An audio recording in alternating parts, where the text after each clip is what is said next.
The deck has existed since the earliest days of D&D. In fact, it was in the original D&D products, what we call OD&D, the old white books.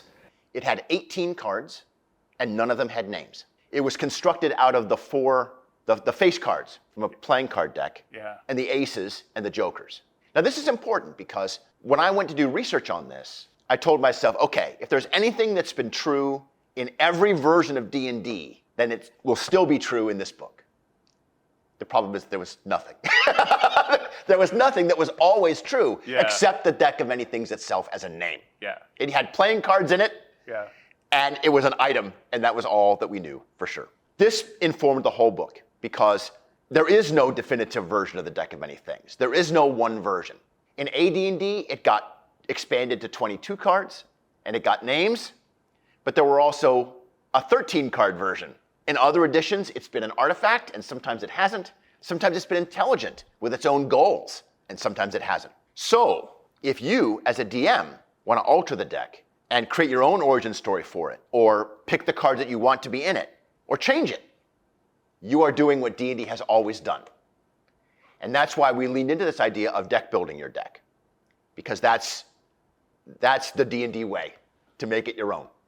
It feels like everyone has a story who has interacted with it. It seems like an instrument of chaos that dungeon masters will introduce into campaigns, and that can, I don't know that there has been a magic item that can derail things or make a game as exciting as, say, that magic item. Yes, because every card is a unique effect when you draw it, and some number of the cards are beneficial effects. Hey, treasure is lavished upon you. Hey, you get this other Benny, or you gain a level, or whatever. But a lot of the cards, too, are very destructive and disruptive. You lose everything you've ever owned. You earn the enmity of a powerful fiend. You are trapped in an extra-dimensional dungeon from which there's no escape. Yeah, so it can be quite the campaign disruption if, say, a party member is suddenly vanished away from the group forever. So the deck of many things has always been very, very bad to me as a player. As a player, I intentionally try to draw as few cards from it as possible. I'm not one of those players that feels like I'm just naturally lucky at the game table. And if I draw a card, it'll be good. And the deck of many things has proven that to be true. One of the things I really love about this book is that it helps resolve a lot of those problems. So for example, if your character is imprisoned in the donjon, all the DM's guide tells you is that your character is imprisoned somewhere. And that you cannot find it. Well, we give you the sphere of the donjon, which is this floating science fantasy prison with kind of some Expedition to the Barrier Peaks kind of feel to it. And it's floating through the multiverse.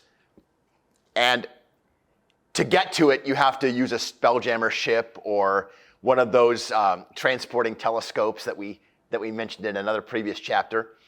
And you can get transported to the donjon and you can try and rescue the person. But we give you the entire dungeon.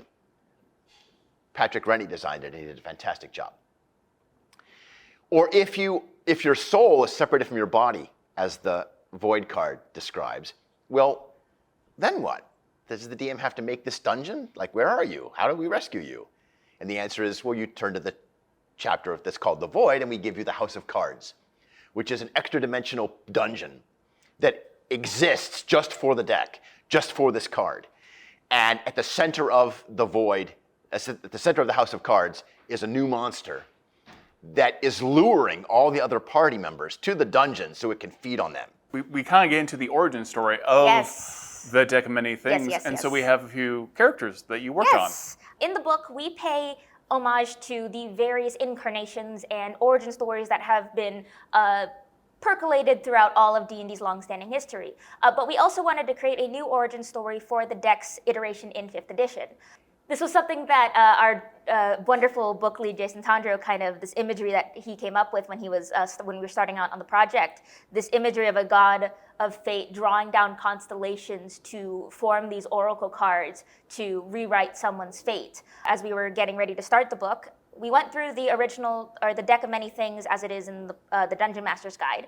And out of all the cards in there, there's only one that has a proper name, that being the Uriel card with its Medusa-like visage.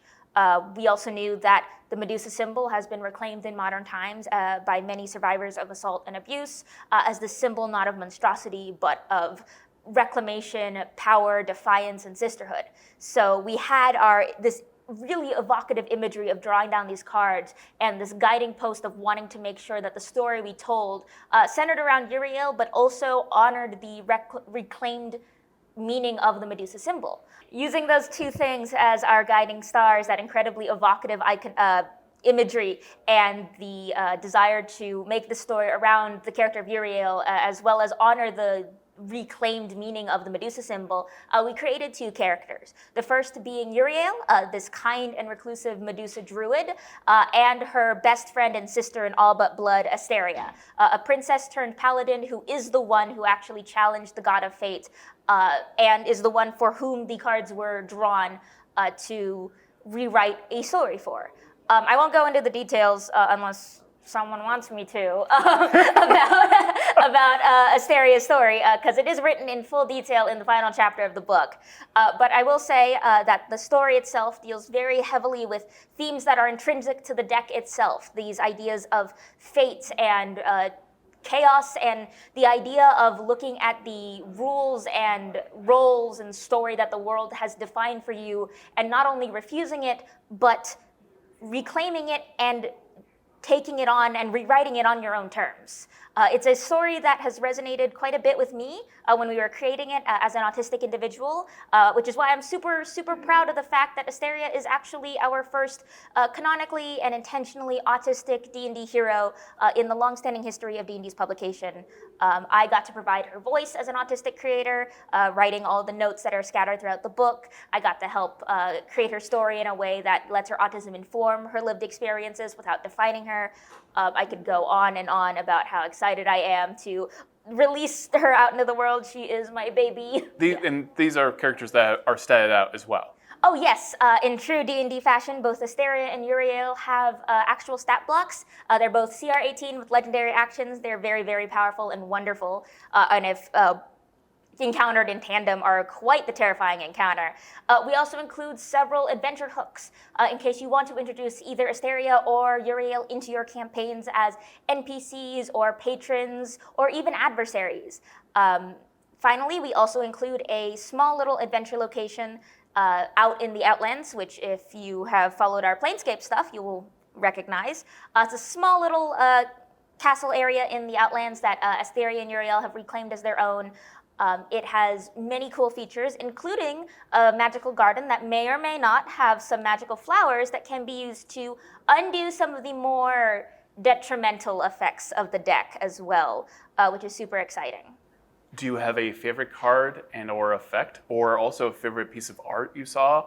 Like, I was so excited to see a little Modron as the construct, that kind of stuff.